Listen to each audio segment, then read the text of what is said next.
Salam damai sejahtera dan penuh sukacita bagi kaum wanita yang dikasihi Allah. Hari ini saya ingin mengajak kita melihat tentang bagaimana kita menjadi wanita yang bisa berkenan di hati Allah dan dipilih olehnya. Jauh sebelum tokoh-tokoh wanita memperjuangkan gerakan persamaan hak antara pria dan wanita yang disebut emansipasi wanita oleh kita sekarang ini, Allah sudah memakai wanita untuk menjalankan rencananya. Banyak tokoh-tokoh wanita yang dipakai oleh Allah untuk menjalankan rencana Allah secara hebat, menjadi pemimpin, menjadi ratu, menjadi nabiah, menjadi hakim-hakim, bahkan menjadi pedagang-pedagang.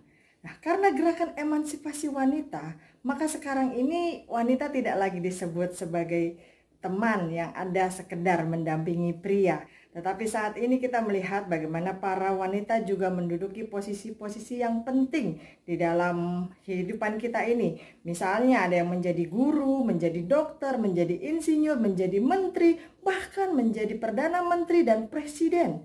Nah, untuk menjadi seorang pemimpin sekarang ini mungkin bukan perkara yang susah bagi kaum wanita. Namun bagaimana kita bisa menjadi wanita yang dipilih oleh Allah yang kita sembah? Tentu semua wanita termasuk saya dan ibu-ibu, oma-oma, kaum wanita sekalian pingin sekali menjadi wanita yang berkenan di hadapan Allah, dipilih oleh Allah. Nah, mari kita pelajari bagaimana kita bisa menjadi wanita yang dipilih Allah.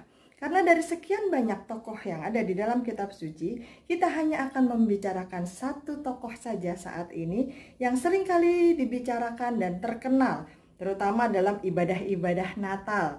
Nah, namanya pasti kita semua sudah tahu, yaitu Maria, Ibu Yesus. Nah, bagaimana Maria bisa dipilih oleh Allah? Tentu Maria bukanlah satu-satunya wanita yang ada pada saat itu. Ada jutaan wanita lainnya di Israel pada waktu itu. Tetapi pertanyaannya, kenapa Allah memilih Maria untuk menjadi ibu dari juru selamat kita? Apakah karena pendidikannya? Tidak. Maria tidak punya pendidikan yang tinggi. Apakah karena kekayaannya? Tidak. Maria bukan seorang putri yang kaya raya. Apakah karena kedewasaannya? Tidak, saat itu umurnya baru belasan tahun diperkirakan. Nah, yang membuat Maria menjadi luar biasa dan kemudian dipilih Allah untuk menyatakan perkara yang luar biasa adalah karena hidupnya yang biasa-biasa saja. Nah, bukankah ini mirip dengan hidup kita, ibu-ibu, oma-oma, dan kaum wanita sekalian? Kita merasa hidup kita biasa-biasa saja. Kita merasa, kita hanya ibu rumah tangga saja. Kita hanya seorang istri saja. Kita hanya, seorang perempuan. Tetapi Allah mencari dan memilih orang yang biasa-biasa saja. Seperti Maria, seperti saya, seperti kaum wanita yang sedang mendengarkan. Untuk apa? Untuk dipakai oleh Allah secara luar biasa. Nah, Maria adalah perempuan biasa-biasa saja, tetap punya ketakutan, punya keraguan seperti kita. Ketika malaikat Gabriel pertama kali datang menampakkan diri kepadanya untuk mengatakan, Maria, kau nanti akan hamil. Maria sangat takut, dia terkejut dan bingung. Berbagai perasaan menghantui dirinya. Karena apa? Karena hamil di luar pernikahan pada zaman itu hukumannya hanya satu, yaitu dirajam sampai mati. Apa artinya? Ditimpukin pakai batu sampai mati. Ditimpuk pakai batu saja satu kali sudah sakit. Apalagi ditimpukin batu sampai mati. Kalau belum mati, timpuk terus. Dan batunya itu bukan batu kerikil, tapi batu yang segede-gede bogem ini. Nah, berbagai perasaan menghantui dirinya sehingga di dalam Lukas 1 ayat yang ke-34 Maria berkata, bagaimana hal itu mungkin terjadi? Aku belum bersuami. Tetapi Maria berjuang mengatasi ketakutannya dan kecemasannya. Maria memilih untuk taat kepada Allah yang dia sembah. Iman bukan berarti tidak ada lagi rasa takut, tidak ada lagi rasa cemas, tidak ada lagi keraguan-raguan. Tetapi iman adalah memilih tetap percaya kepada Allah. Sekalipun di tengah ketakutan, sekalipun di tengah kecemasan, kita memilih tetap percaya kepada Allah. Ada 3 hal yang membuat Maria menjadi wanita yang dipilih oleh Allah. Nah, hal-hal ini yang saya ingin ajak untuk kita bisa pelajari bersama, karena kita semua rindu menjadi wanita yang dipilih Allah. Jika kita menumbuhkan atau mengembangkan hal ini di dalam diri kita, saya yakin kita akan melihat bagaimana Allah semakin menyertai dan membuat banyak hal yang dahsyat di dalam hidup kita untuk kemuliaan namanya. Yang pertama, punya kerinduan untuk melakukan kehendak Allah. Punya kerinduan untuk melakukan kehendak Allah. Nah, kalau kita pingin dipilih, kalau kita pingin dipakai Allah lebih lagi, kita harus punya kerinduan untuk melakukan apa yang Tuhan mau. Kita harus punya kerinduan untuk menyenangkan hati Tuhan, memprioritaskan Tuhan, mengutamakan Tuhan di atas hal-hal lainnya. Nah, ini perlu perjuangan, karena disinilah ketaatan. Namanya ketaatan itu, ibu-ibu, oma-oma, dan kaum wanita, ketaatan itu melakukan sesuatu yang mungkin kita tidak suka. Mungkin kita merasa tidak bisa, tapi kita tetap berjuang melakukannya. Karena kalau melakukan yang kita suka itu namanya hobi. Kalau hobi nggak usah disuruh, malah kadang-kadang perlu sampai disetopin saking kedemenannya. Nah, Allah memang punya rencana yang istimewa dan indah bagi setiap kita. Tetapi hal itu nggak otomatis terjadi loh, ibu-ibu, oma-oma, dan kaum wanita sekalian. Pilihannya tetap ada di tangan kita. Kita bisa memilih taat kepada Allah atau tidak. Kita bisa memilih bekerja sama dengan Allah atau tidak. Ada dua hal yang menunjukkan kerinduan Maria untuk dipakai Allah. Yang pertama, Maria itu antusias. Maria itu excited. Maria itu begitu bergelora, bergairah. Lukas 1 ayat 46-47 dikatakan, jiwaku memuliakan Tuhan. Maria gak cuma tersenyum-senyum simpul, dia malu-malu, tetapi dia bernyanyi memuji Allah dengan sukacita, keluar, meluap, melimpah dari hatinya. Allah ingin melihat antusiasme kita dalam ikut serta, partisipasi, mewujudkan rencananya. Kalau kita ngajak orang pergi, tapi orang itu kayaknya ogah-ogah ya, mau perginya kemana, mau ngapain sih di sono, berapa lama, pulangnya kapan, mau beli apa aja di sono, aduh ntar macet nggak ya jalanannya. Kalau kita ngajak orang udah ogah-ogahan seperti itu, nggak ada rasa antusiasnya, otomatis itu juga membuat kita males, udahlah lu kagak usah ikut deh, mendingan belum apa-apa udah rese. Nah, Allah juga pengen melihat bagaimana kita punya antusiasme, punya excitement di dalam diri kita, punya kegairahan bahwa kita justru kita sungguh-sungguh pingin ikut serta mewujudkan rencana Allah. Artinya apa? Artinya kita harus semangat, kita harus bergairah melakukan bagian kita, melakukan tugas kita, melakukan kewajiban kita, melakukan instruksi Allah di dalam hidup kita, melakukan kehendak Allah di dalam hidup kita. Supaya apa? Supaya rencananya yang indah itu bisa terjadi. Ibu-ibu, oma-oma yang dikasihi Tuhan dan kaum wanita sekalian, Catherine Booth adalah seorang perempuan yang sakit-sakitan. Tetapi dia tetap berkorban, merebut para wanita dari dunia pelacuran dan memberikan pengaruh yang kuat melalui Salvation Army yang kita kenal sekarang. Nah, walaupun dalam kondisi yang mungkin orang lain menyerah, dalam kondisi yang orang lain berpikir nanti kalau saya sudah sembuh, dalam kondisi yang mungkin berpikir saya akan sakit, tetapi Catherine Booth tetap berjuang melakukan apa yang sudah Allah bebankan di dalam hatinya dengan gairah, dengan antusias, sehingga hidupnya bisa menjadi berkat bagi orang lain. Yang kedua, Maria itu orang yang rendah hatinya. Lukas 1 ayat 38a berkata, sesungguhnya aku ini hamba Tuhan. Saya tekankan kata hamba di sini karena apa? Maria sadar dan mengakui bahwa dirinya hanya seorang hamba, seorang budak, seorang pembantu yang harus tunduk dan taat kepada tuannya. Gak pakai nanya mengapa begini, mengapa begitu, kenapa begini, kenapa begitu. Enggak. Perkataan itu menunjukkan betapa Maria punya hati yang rendah hati. Gak sombong, gak jual mahal, gak kegeeran ibu-ibu, oma-oma, dan komunitas kalian. Maria tetap tahu dirinya. Allah bekerja dalam hidup kita untuk memberkati, untuk menolong, untuk melindungi kita, untuk menyertai kita. Karena apa? Bukan karena kita baik, bukan karena kita pantas, bukan karena kita cantik, bukan karena kita mulia, tetapi karena memang Dia, Allah, punya inisiatif, punya keinginan untuk melakukan hal itu, untuk melakukan kebaikan di dalam hidup kita. menjalankan rencananya di dalam hidup kita. Sehingga apa yang harus kita lakukan? Yang harus kita lakukan adalah kita harus merendahkan diri serendah-rendahnya.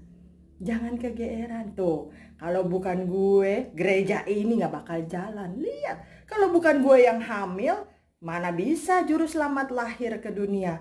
Maria tidak berpikir seperti itu. Kalau bukan gue yang nyumbang, gereja udah tutup. Kalau bukan gue yang lembur, kantor ini mungkin gak berjalan. Kalau bukan gue yang ngurus anak, jadi apa tuh anak-anak? Kalau bukan gue yang bantu suami, mana cukup gajinya suami? Maria tidak seperti itu.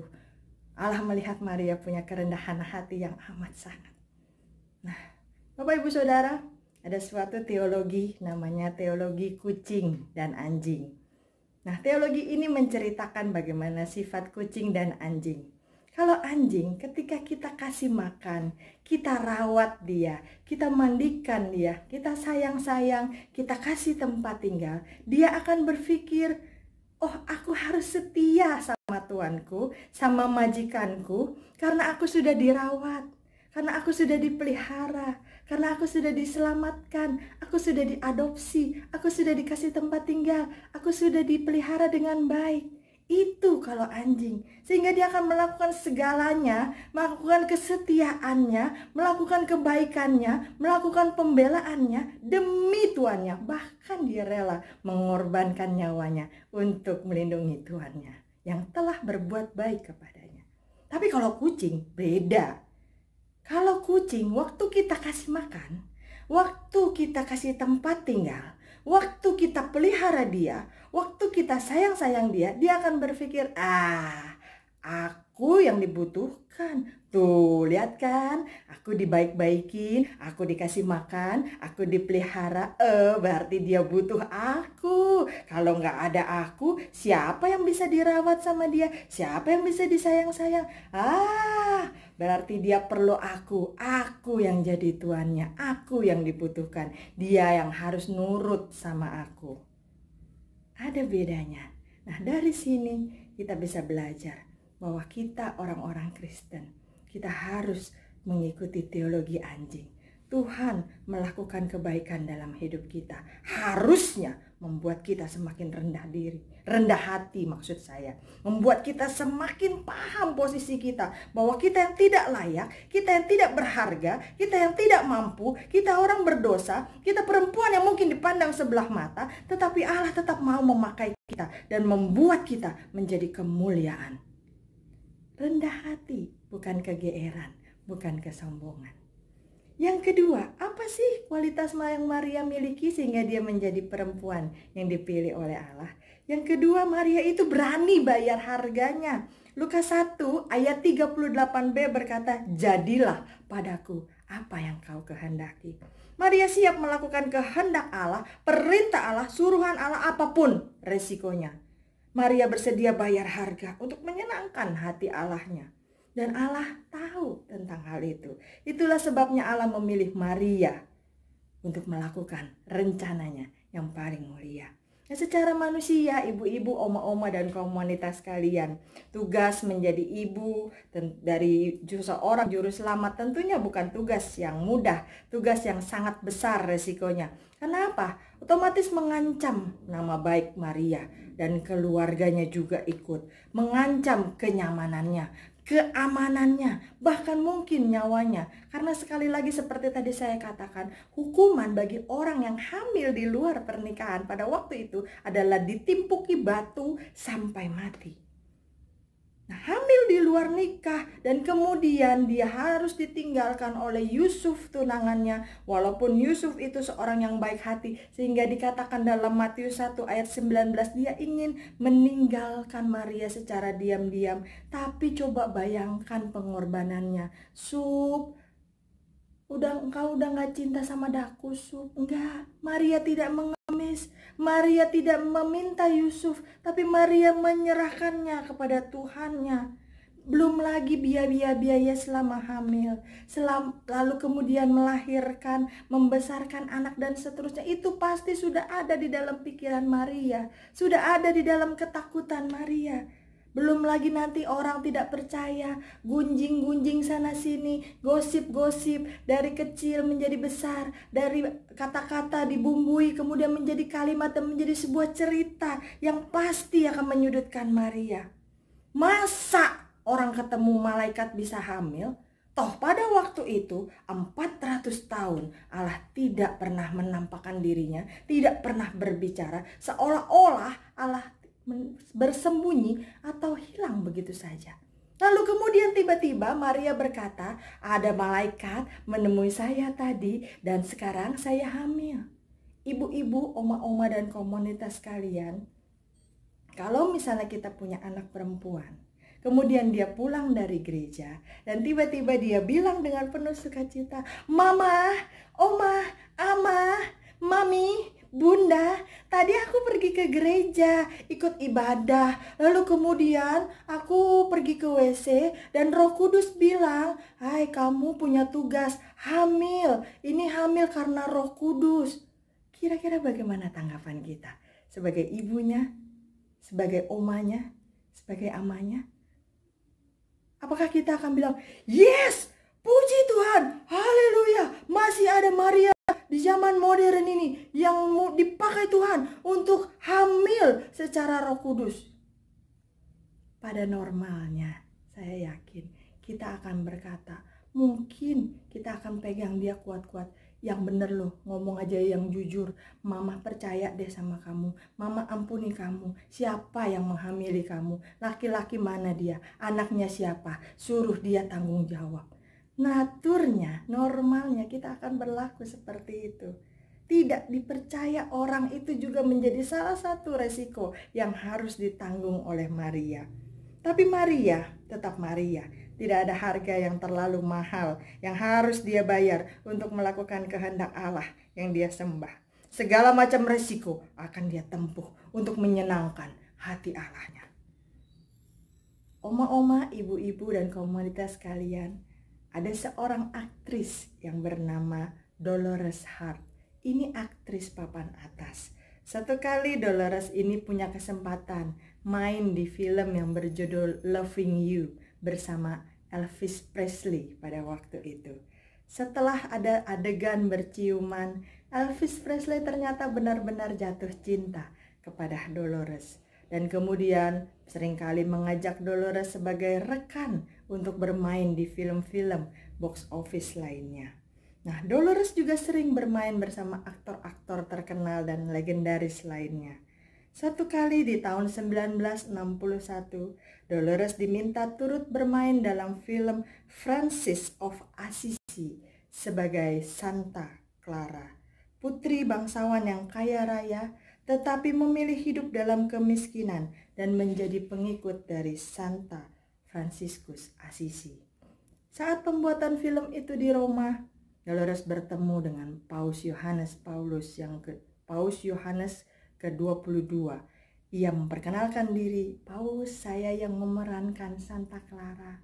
Dan kemudian Paus memandang Dolores dan berkata, Dolores, kamu bukan sedang berperan, tetapi kamu memang Santa Clara. Ucapan Paus itu kemudian terngiang-ngiang terus di dalam dirinya dan berbicara di dalam hatinya seolah-olah ia mendapat panggilan secara khusus untuk mengabdikan diri kepada Tuhan. 2 tahun kemudian, setelah merampungkan film terakhirnya Come Fly With Me, dalam usia 24 tahun dan dalam posisi sebagai aktris wanita dengan bayaran termahal pada waktu itu, Dolores Hart meninggalkan karirnya di bidang perfilman. Dia memilih menjadi biarawati dan hidup dalam kesederhanaan. Bahkan penawaran terakhir untuk bermain dalam film bersama Marlon Brando dan kawan-kawan pun ditolak. Sekali lagi, pada waktu itu, dia sebagai aktris perempuan dengan pembayaran tertinggi. Tahun 1970, dia melakukan sumpahnya yang terakhir untuk menjadi biarawati dengan nama Mother Dolores.